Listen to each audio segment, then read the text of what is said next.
city, and they took advantage of the change in the location. When Alexander the Great was here during his campaign, he just used Smyrna as a base of rest for a while, and then he went on a hunting campaign.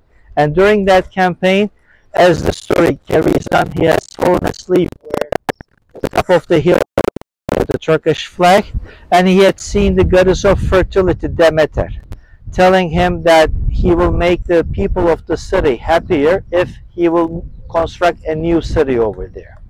He gave orders for the construction, but because he was on a campaign and he already got a good victory against the Persian army at the Battle of Granicus, close to Nicaea area that we drove through, he was in a way on the way to the further south to capture important port cities like Priene and Miletus, move on to Caria, and further to east after that. So he didn't have much time spent in the city, but he gave orders for the construction of a second city, and that was designed to be the Acropolis. Then when this area, after the rule of Alexander the Great, got under the rule of the Pergamon kingdom and then the Romans, they just kept on building around the citadel part that the work had already been started upon the orders of Alexander the Great. This is the reason why at the present day the theater is roughly behind the minaret that you're seeing over there. That's still the excavation is going on. That's not an area that we can visit, but a part of the slope was used in order to have the theater. And this used to be a low income housing area for a long period of time, having the exquisite view of the Beidou, and it always has the best wind in the city. In the afternoons, when the gentle breeze blows from the Aegean Sea, that is like you don't need an air condition over there. But that was a very poor housing zone. Now the municipality confiscated the land, but to each house they have taken, they are constructing an apartment and they're giving a flat to the owners, or two, depending on the area that they receive. So hopefully that whole hillside, which we call as the houses constructed in one night, gece kondu, like the house wasn't there and the next day you go and see that there's something, a wall and a roof on top, very primitive, very simple brick housing with some timber roof. That was a style. And later on, by adding floors on top of each other, even some of them turned out to be the apartments, but most of them, they do not have even a deed over there. So the municipality is clearing that area, and hopefully when more houses will be removed and demolished, more work area for the archaeologists will begin. When it was the Turkish rule as of 1500s, we can say it was this section of the city that was mainly occupied by the Turkish people.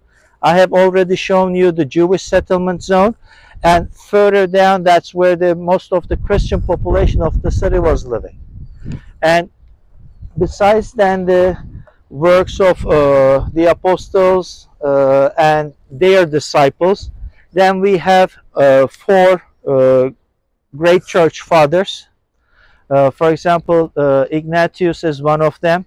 On his way to his martyrdom in Rome, he had written several letters, and one of the letters was to the church in Ephesus. So it's also another source of information that we are having from the, let's say, like the 2nd century AD. Church in Smyrna.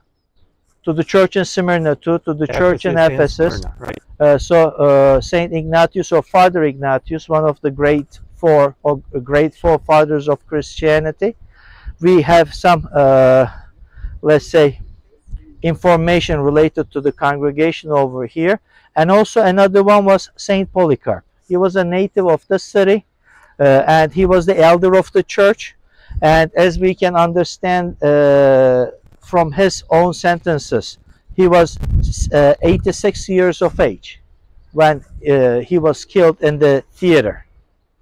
And for a person in those centuries to live long to an age like 86, it's like a miracle, because even a very small cut you can get infected and you can die. So that is a long life was a miracle itself. And when he was asked to repent, he had this famous sentences: for 86 years my Lord had done me no wrong, so how can I deny? And then he was let's say, the staff that he was attached to with the woods were burned. They set them on fire, but the flames didn't touch him. And then, according to a fresco that is depicting the scene of Saint Polycarp, a Roman soldier, by using his spear, killed Saint Polycarp.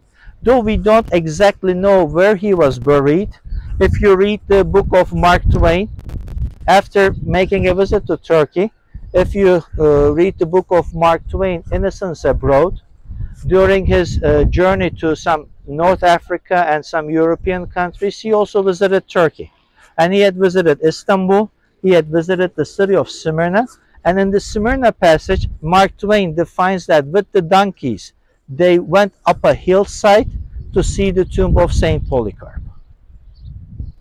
which is, again, it's not a exactly known spot, but close to the smaller Turkish flag, there is a fire station in the middle of the slope of the Mount Pagos. And because in the neighborhood, especially on certain days of the year, the Christians were going towards that part, it's a story which is still told.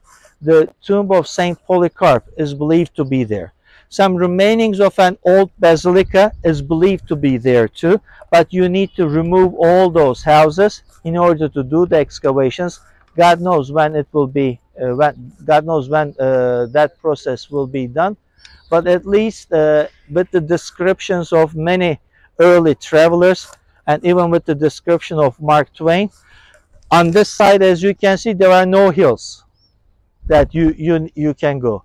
But because of the proximity to the harbor itself, which was close to the clock tower I had shown you, and because of the donkeys that is needed, well, you can walk up to that hill, but it will not be a very easy walk.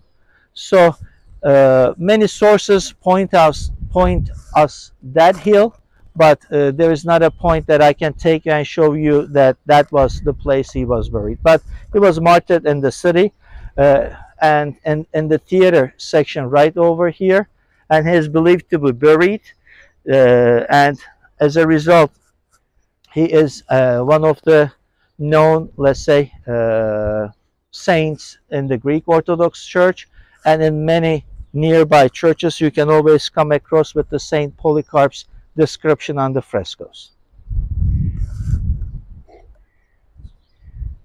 It's good. Okay. It's good. Mm-hmm.